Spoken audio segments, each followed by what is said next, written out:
Vamos con el concepto 22, con el cálculo 22, con el número 22, g cuadrado. Vamos a empezar, vamos a hacer una cosa hoy, vamos a empezar con los artículos.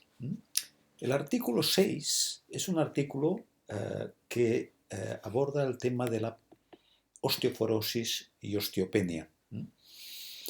Ya os comenté cuando hablamos de la estandarización de este artículo, pero ahora lo vamos a ver para hablar de G cuadrado, de la G cuadrado.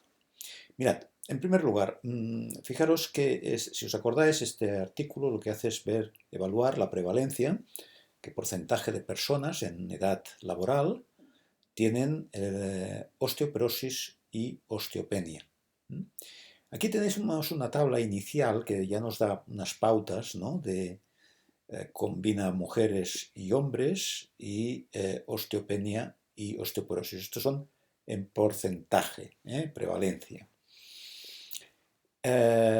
Fijaros, los menores de 30 años, mujeres, el 2,85% tienen osteoporosis, muy pequeña el porcentaje, un poco mayor la osteopenia. La osteoporosis un 2,85%, osteopenia 19,93%. Fijaros que esto va creciendo en la medida que vamos aumentando las edades, pero fijaos lo sorprendente que en edades jóvenes son más los hombres que tienen osteoporosis y osteopenia, relativamente. No obstante, aumenta, pero aumenta menos que en mujeres, como podéis ver. En mujeres aumenta más. Esto es un primer paso previo. Pero la tabla que me gustaría poner mucho énfasis es en esta de aquí. Esta de aquí se aplican G cuadrados, que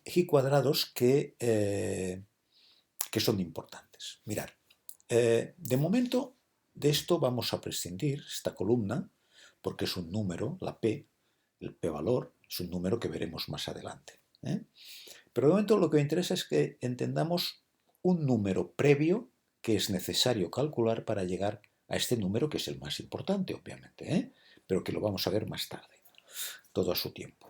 Vamos con el ritmo tranquilo. De momento vamos a entender un cálculo que se llama el cálculo de la G cuadrado, un valor que se llama G cuadrado, que es un cálculo, es un número que ahora veremos, va del 0 al infinito, potencialmente infinito, puede ser un valor tan grande como queramos.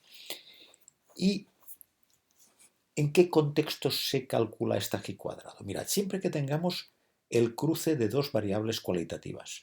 Aquí tenemos siempre una columna de osteoporosis y de osteopenia. Aquí está en porcentaje, porcentajes. Ya os contaré luego que para hacer la G cuadrado no se trabaja con porcentajes, sino que se trabaja con el valor, el número, el recuento. Aquí no tengo el número de mujeres y de hombres con osteoporosis ni con osteopenia, me da el porcentaje. Pero bueno, ya me da una idea de, bueno, de la idea de si habrá relación o no. ¿De acuerdo? Pero en todo caso, que sepáis, lo veremos ahora dentro de unos momentos, que a la hora de calcular la G cuadrado no se trabaja con porcentajes, sino con el recuento, cosa que no tenemos aquí.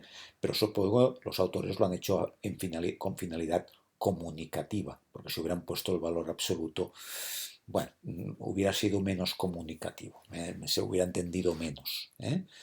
Se hubiera entendido esto. Muchas veces aquí esta tabla hubieran podido poner esto y esto no. Pero bueno, ya que nos han puesto esta información, por eso le he cogido el artículo, precisamente porque han puesto esta información. Fijaos, yo tengo aquí la variable mujer, hombre, osteoporosis, osteopenia. Fijaros que los hombres tienen más osteoporosis y más osteopenia que las mujeres. Ya hemos visto que esto va cambiando en función de la edad, que el perfil de mujeres y de hombres es diferente. Pero bueno, aquí ya tenemos Y además, fijaros una cosa, y es que este salto de aquí a aquí es muy grande. ¿de acuerdo? Y de aquí a aquí no es tan grande. Bueno, bien. Edad. Aquí están mezclados todos, O sea, aquí están mezclados todas las edades, aquí están mezclados los dos géneros y todas las otras consideraciones. Menos de 30 años, valores bajos, y fijaros cómo vamos aumentando en la medida que tenemos cada vez más edad. ¿De acuerdo? ¿Veis? Hay un cambio, Un cambio, y además aquí hay mucha diferencia, Hay más osteopenia y poca osteoporosis, en cambio aquí se va igualando más. Todavía no está igualado, pero hay un cambio de perfil, ¿de acuerdo? Aquí con la IMC, fijaros que la gente con una IMC muy baja, con un índice de masa corporal muy bajo, una delgadez considerable, hay un gran porcentaje de osteopenia y osteoporosis.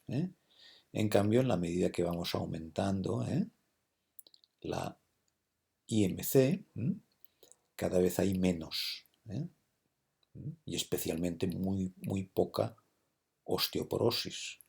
Fijaos, relativamente, comparado con esto es un porcentaje que hay una diferencia, pero no tan grande como la que hay aquí, digamos, de distancia. ¿De acuerdo? Bien. Y así lo vamos viendo con educación física, ejercicio físico, tabaco, alcohol, etc. Aquí se han hecho G cuadrados. ¿Veis que pone G cuadrado? Este es el símbolo de la letra griega G. Aquí habla del test de la G cuadrado que veremos más adelante. Pero se ha tenido que calcular un valor de G cuadrado para llegar a este valor de aquí. Que viene a decir que hay unos perfiles aquí que no son fruto del azar, que no, pero bueno, esto ya lo veremos. En todo caso, aquí hay unos cambios que podéis detectar perfectamente. Bien, pero ahora vamos al artículo 9, que es el que me interesa destacar. Este artículo 9, acordaos que es el de la anorexia, 30 años de seguimiento de pacientes con anorexia. Aquí tenemos, por ejemplo, mirad, aquí tenemos un ejemplo de G cuadrado. Tenemos comportamiento en cuanto al hábito de fumar. Aquí está el recuento total y aquí, fijaros, observad que en esta tabla es muy curioso que primero dan el porcentaje y entre paréntesis el recuento de personas en estas condiciones.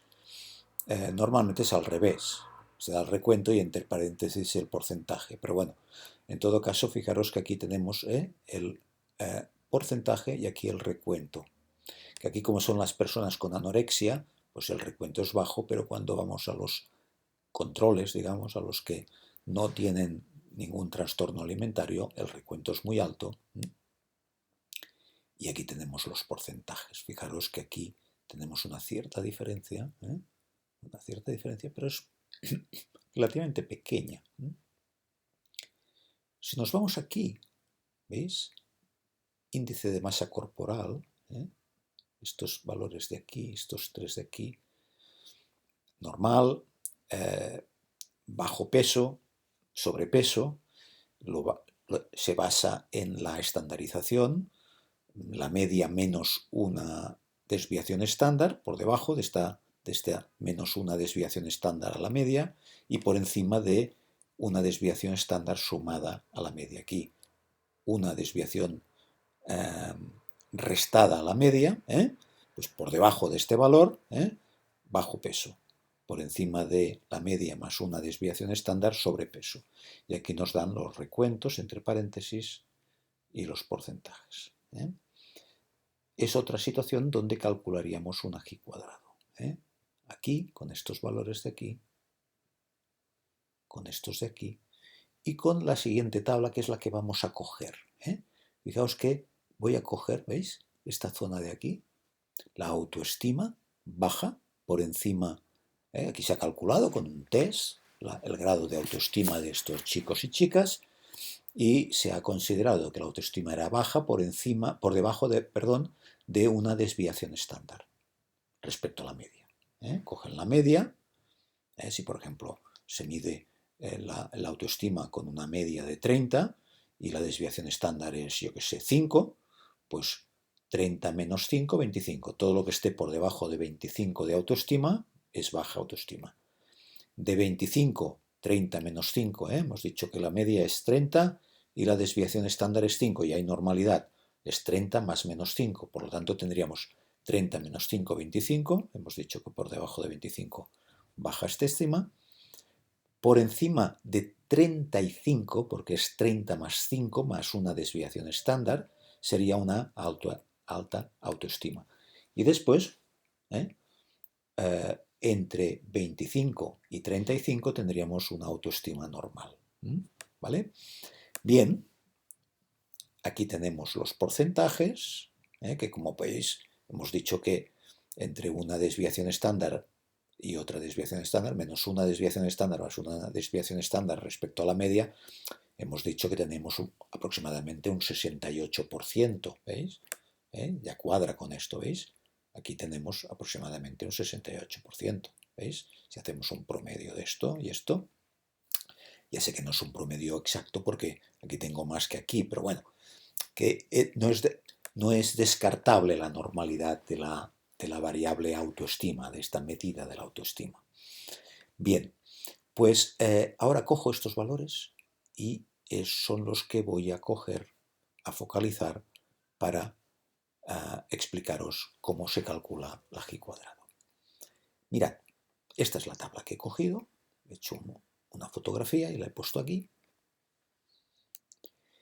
Bien, aquí tengo, fijaros, el recuento. He puesto estos valores de aquí, son los recuentos. Estos recuentos de aquí. Y ahora lo que he hecho es la suma de esta columna, que es el total de anorexia, total de controles, total de autoestima baja, total de autoestima normal, total de autoestima alta. Y este es el total general.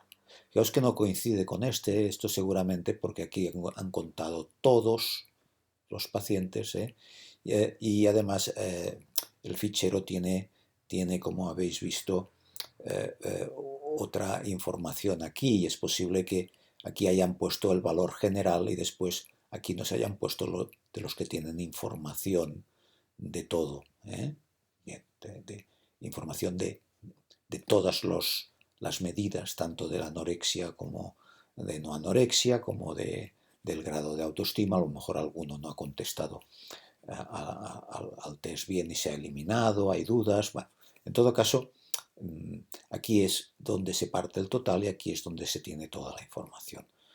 Esto pasa a veces, no lo explica el artículo, pero bueno, en todo caso, no es lo importante. Lo importante es que veáis que esto es la suma de todos estos valores, esto es la suma de estos valores, esto es la suma de estos dos, esto es la suma de estos dos, y esto es la suma de estos dos. Esto es el total, se puede hacer sumando estos o sumando estos. Llega aquí. Bien, aquí a partir de esto calcularíamos una G cuadrado que nos dirá el grado de, digamos, de relación que hay entre esto y esto, el grado de conexión, el grado de, en este caso, el grado de relación que hay entre la autoestima y el hecho de tener o no anorexia.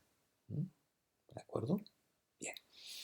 Yo lo que he hecho aquí es simular unos datos para que sean más fáciles de manejar, que sería más complicado manejarlo. He puesto unos datos para que sumen 100 cada columna, sea más fácil de manejar. Entonces, en la G cuadrado manejamos una noción que es la noción de observado. La noción de observado. Bien, ¿qué es el observado? La muestra que yo tengo. La muestra que yo tengo. Imaginaos que tuviéramos esta muestra, que esta fuera mi muestra. Tengo 100 pacientes con anorexia, 100 controles. 30 con autoestima baja, 142 con autoestima normal, 28 con autoestima alta, y distribuidos de esta manera, como os pongo aquí. Total 200. Lo que hace el G cuadrado es calcular un esperado. Calcula un esperado. ¿En qué consiste el esperado? Consiste en construir una tabla que respete la suma, ¿veis? Por filas y por columnas, por filas. ¿Veis que son los mismos? Y por columnas, y obviamente el total, pero los reparta de tal manera que haga impensable pensar que hay relación entre estas dos variables. En el caso de que sumen los dos lo mismo, y lo que será es exactamente el mismo valor. Aquí no pasaría esto. Obviamente no tendría el mismo valor aquí que aquí, pero tendría la misma proporcionalidad aquí que aquí que aquí. La proporcionalidad se mantendría, sería equivalente. ¿De acuerdo? Aquí lo entenderéis mejor porque como hay el mismo número de controles y de anoréxicos, yo tengo exactamente el mismo valor aquí que aquí. ¿Cómo se llega a este valor esperado? Que podrían ser decimales, multiplicando, fijaros, para este valor de aquí llego multiplicando este por este y dividiendo por este. Llego aquí. A este lo mismo, este por este, que es el total de la columna y el total de la fila, partido por el total general, 15. A este 71, ¿cómo llego? Multiplicando, estoy aquí, esto por esto y dividiendo por esto. A este de aquí, multiplicando esto por esto y dividiendo por esto. A este de aquí, ¿cómo llego? Multiplicando este por este, dividiendo por este, 14. Y a este de aquí, ¿cómo llego? Multiplicando este por este, dividiendo por este. Siempre fila, total de la fila, total de la fila, total de la columna. Multiplicado los dos, dividiendo por total, da el valor esperado. ¿De acuerdo? Bien. Y ahora fijaros, esto le llamamos observado, que es la muestra, y esto el esperado. Ahora lo que tenemos que medir es alguna forma de distancia entre observado y esperado. ¿Cuán distante es el observado y el esperado? ¿De acuerdo? Esto yo acostumbro a poner el ejemplo en clase diciendo, yo si lanzo una moneda 100 veces, ¿cuál es el esperado si la moneda es equilibrada?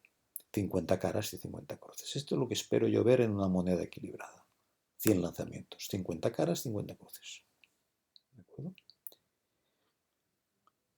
Ahora observo. La lanzo y me salen 52 caras y 48 cruces. Fijaos que 48 caras observadas, 50 esperadas, es una distancia de 50 a 2. ¿Vale? Si me hubieran salido 80 caras en el lanzamiento de 100 veces la moneda, tendría un observado de 80, un esperado de 50, tendría más distancia, ¿veis? Me fiaría menos de aquella moneda. ¿De acuerdo? Pues aquí es lo que estamos viendo. Fijaros que de aquí a aquí hay una cierta distancia. Distancia que sería más grande si esto en lugar de ser 20 y 10 fuera 25 y 5. Aún habría más distancia porque esto seguiría siendo 15 y 15. Y 25 y 5 tendría más distancia con esto. ¿Veis? O sea, lo que voy a medir es la distancia que hay entre estos 6 valores y estos 6 valores. Esta distancia la podríamos calcular de formas diferentes, pero lo que un personaje que se llamaba Pearson, que es el que diseñó este cálculo, este número, la G cuadrado, muchas veces la conocemos como la G cuadrado de Pearson, lo que hizo es idear como cálculo de la distancia entre observado y esperado es este cálculo de aquí. Y esto es la G cuadrado. Este cálculo, que será tanto más grande cuanta más distancia haya de entre observado y esperado. Si es muy distante la distancia entre observado y esperado, la G cuadrado será más grande. Si es menos distante, si son más similares, la G cuadrado será menor. En el caso último, imaginaros que este fuera el observado, el esperado sería idéntico y la G cuadrado daría 0. O sea, cuando observado y esperado coinciden, la G cuadrado es 0. La distancia es 0. ¿De acuerdo? Claro, la distancia de Barcelona a Barcelona es 0. ¿De acuerdo? ¿Veis? De Barcelona a Madrid ya no es 0. ¿Vale? De Barcelona a La Coruña es más distancia todavía. ¿Veis? Pues esto es lo que estamos midiendo, ¿eh? De momento, la distancia. Después ya veremos si es fiable esta distancia, si es significativa. Esta palabra ya saldrá. Esto será el p-valor este que hemos enseñado. ¿De acuerdo?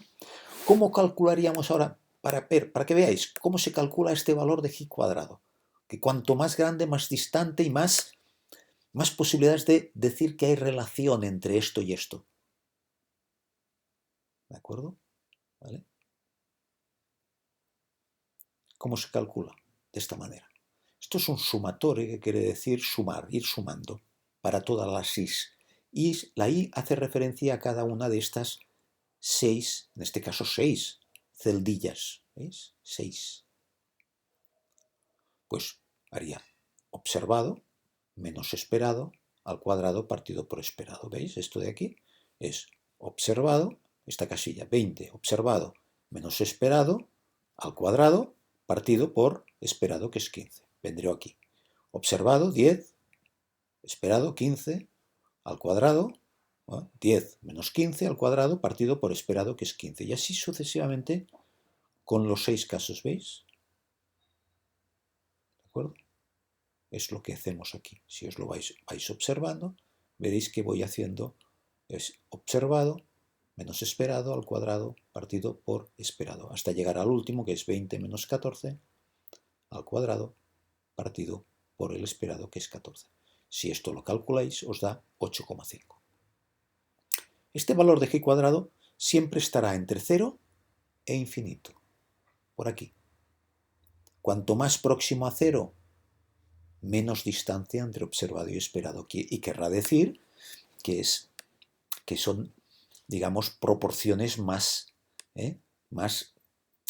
ligadas a la no relación. Cuanta más, fijaros que aquí, veis que aquí tengo 20 y aquí tengo 10. Esto quiere decir que cuando la autoestima es baja hay más tendencia a tener anorexia que cuando que a no tenerla, digamos, ¿no? ¿Vale? Y aquí pasa lo contrario. 8 y 20. Más fácil, es más posible, los controles es más normal que no tengan, que tengan una autoestima alta, y menos habitual que tengan una autoestima alta los que tienen anorexia. ¿Qué es lo que estábamos viendo aquí? ¿Veis? Aquí tengo 1217, aquí tengo más, y aquí en cambio tengo menos. Y aquí tengo más. ¿Veis que 6, 15, y en cambio aquí tengo más aquí que aquí? ¿Veis? Por lo tanto, parece que la baja autoestima tiene una tendencia a tener más proporción de anorexia. ¿Veis? En cambio, la alta autoestima tiene menos tendencia a tener anorexia relativamente. Fijaros que aquí tengo 15, aquí tengo 1200. Si aquí tuviera, por ejemplo, 18,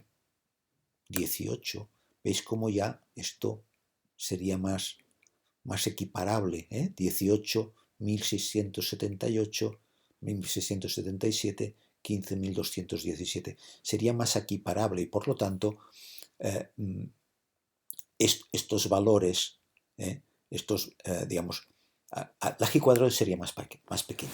Sería más próxima a la esperada, que no la tenemos aquí, no la he calculado la esperada de aquí. Pero sería más próxima a la estimada y tendríamos una g cuadrado más pequeña. ¿De acuerdo? Por lo tanto, el cálculo de la g cuadrado es un cálculo en base a una tabla de este tipo, que se llaman tablas de contingencias, tablas de cruce de dos variables cualitativas, y el valor de la g cuadrado es un cálculo de distancia entre observado y esperado. Y el esperado es pensando que no hubiera relación, que el reparto fuera, digamos, equitativo, que aquí es perfectamente equitativo, pero si en lugar de tener 200 aquí, 100, perdón, aquí, tuviéramos 200, ¿vale? El esperado sería, aquí, tendríamos el doble, el doble, entonces tendríamos los 200 repartido de otra manera, si el observado también hubiera 200, obviamente, ¿de acuerdo? Por lo tanto, ¿veis? La idea es que de alguna manera el esperado construya una situación en la que no no tiene sentido pensar que hay relación. Como en la moneda, si el esperado ¿cuál es? Pues si la lanzo 100 veces, 50 caras y 50 cruces. Esto es lo que espero. Y si la lanzara 9 veces, el esperado sería 4,5 caras, 4,5 cruces, que es un valor teórico, no es posible esto. En el esperado puede haber decimales, aquí no sale porque he cogido números muy, muy regulares. ¿De acuerdo? ¿Sí? Esto es la G cuadrada. Más adelante veremos si este valor de G cuadrado es significativo o no. Me permite pensar que hay relación o no. Estamos ya empezando a ver relación entre variables, en este caso variables cualitativas. Autoestima baja, normal y alta. Anorexia, no trastorno alimentario. ¿Vale? ¿De acuerdo? Bien, pues lo dejamos aquí. Gracias.